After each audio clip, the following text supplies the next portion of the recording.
Hi all. അപ്പോൾ ഇന്ന് നമ്മൾ റിവ്യൂ ചെയ്യാൻ പോകുന്നത് മലയാളത്തിലെ ഇതുവരെയുള്ള മലയാളം ഫിലിം ഇൻഡസ്ട്രിയിലുണ്ടായ ഏറ്റവും വയലൻ്റ് ആയ movie, the most violent movie ever created in Malayalam. Malayalam എന്ന് പറയാനല്ല, ഇന്ത്യയിൽ തന്നെ ഐ ഹാവ് നോട്ട് സീൻ ഇത്രയും വയലൻ്റ് ആയ ഒരു movie. Yes, we are talking about Marco. Malayalam film industry അല്ല, talk about the whole pan India നോക്കിയാൽ തന്നെ വളരെ ചുരുക്കം മൂവീസേ ഉള്ളൂ ഈ ഒരു കറേജ് കാണിച്ചിട്ടുള്ളൂ to depict such a violence. അപ്പോൾ റീസെൻ്റായി നമ്മൾ ബോളിവുഡ് മൂവീസ് ആയ ദ കിൽ, അനിമലൊക്കെ കണ്ടിരിക്കും. But this one is something different.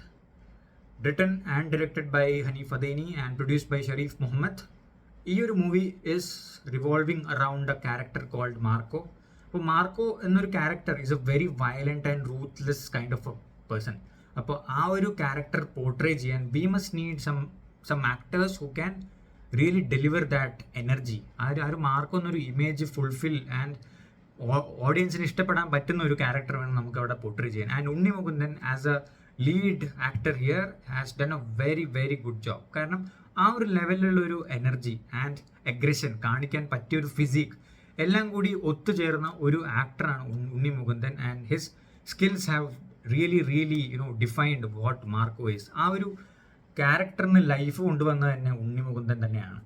And when there is a guy like Marco, we should need some villains who can match that level. ആ ഒരു എനർജിയും ആ ഒരു ഈവിൽനെസ്സും കൊണ്ടുവരാൻ അത്രയും പവർഫുള്ളായ കുറച്ച് വില്ലൻസിനെയും വേണം. അവിടെ പുതുമുഖനായ Abhimanyu Thilakan has done a very good job. കാരണം ഇതൊരു ഫസ്റ്റ് മൂവിയാണ് എന്നൊരു തോന്നൽ ആ ഒരു ആക്ടിങ് സ്കിൽസ് കണ്ട് നമുക്ക് തോന്നുന്നില്ല. And also Kabir Singh Duhan. അതായത് ഫസ്റ്റ് ഹാഫിൽ നമ്മൾക്ക് ഒരു level of aggression and violence കാണുമെങ്കിൽ the second part in the sense the second half of the movie, അതിൽ ഫസ്റ്റ് കാണിച്ചതൊക്കെ വെറും ചെറിയ വയലൻസ് ആയി മാറി അവസാനം ക്ലൈമാക്സ് ഒക്കെ വരുമ്പോൾ the kind of violence and the scenes are really disturbing.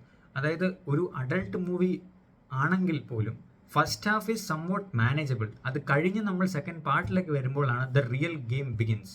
അപ്പോൾ നമുക്ക് മനസ്സിലാവും എന്തിനാണ് ഇതിനെ ഒരു അഡൾട്ട് മൂവി എന്ന് പോർട്രേ ചെയ്തിരിക്കണമെന്ന്. That kind of screenplay ആണ് ഈ ഒരു മൂവി ഹോൾ റിവോൾവ് ചെയ്യുന്നത്. ഒരു വാട്ട് ക്യാൻ ഐ സേ, ഒരു റിവെഞ്ച് ത്രില്ലർ എന്ന് പറയാൻ പറ്റുന്നൊരു മൂവിയാണ് the Marco.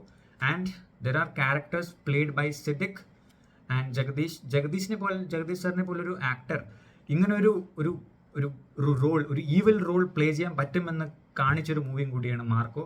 And Siddique as usual has given his most out of it. അതായത് കുറേ ക്യാരക്ടേഴ്സ് നമ്മൾ ഈ ഒരു കഴിഞ്ഞ കാലഘട്ടത്തിൽ കുറേ പ്ലേ ചെയ്ത് അത്രയും എക്സ്പീരിയൻസ് കൊണ്ടുവന്ന് ജസ്റ്റ് ലൈക്ക് എ കേക്ക് വോക്കാണ് ഈ ഒരു റോൾ അവിടെ ക്യാരക്ടർ പോർട്രേ ചെയ്തിട്ടും അത് ആൾക്കാരുടെ മുന്നിൽ അവതരിപ്പിച്ചിരിക്കുന്നതും. ആ ഒരു എക്സ്പീരിയൻസ് കൊണ്ടുള്ള ഒരു മെച്ചോർ ആക്ടിംഗ് ആണ് നമുക്ക് ജഗദീഷ് സാറും സിദ്ദിഖ് സാറിനും കൂടെ നമുക്ക് കാണുന്നത്. അപ്പോൾ overall this movie is a really good thriller. It's an A movie. അപ്പോൾ പ്ലീസ് ബി കോഷ്യസ്. കാരണം അങ്ങനത്തെ സീൻസ് അതിൽ കാണാം, വളരെ വയലൻ്റ് ആയതും things which are not acceptable in the normal world. അങ്ങനത്തെ കുറേ സീൻസ് അതിൽ കാണാം. അപ്പോൾ be prepare to watch those scenes. But this is really an amazing movie. It's a must watch movie. എല്ലാവരും പോയി കാണുമെന്ന് ഞാൻ പറയുള്ളൂ. കാരണം അത്ര ലെവൽ ഓഫ് കോൺഫിഡൻസ് ആണ് പ്രൊഡ്യൂസർ ഉണ്ണി മുകുന്ദൻ്റെ മേലെയും ദ ഹോൾ കാസ്റ്റിൻ്റെ മേലെയും വെച്ചിരിക്കുന്നത്. So I would say go watch this movie. So ഒരു മസ്റ്റ് വാച്ച് മൂവി കൂടിയാണ് the Marco. So I would totally recommend it.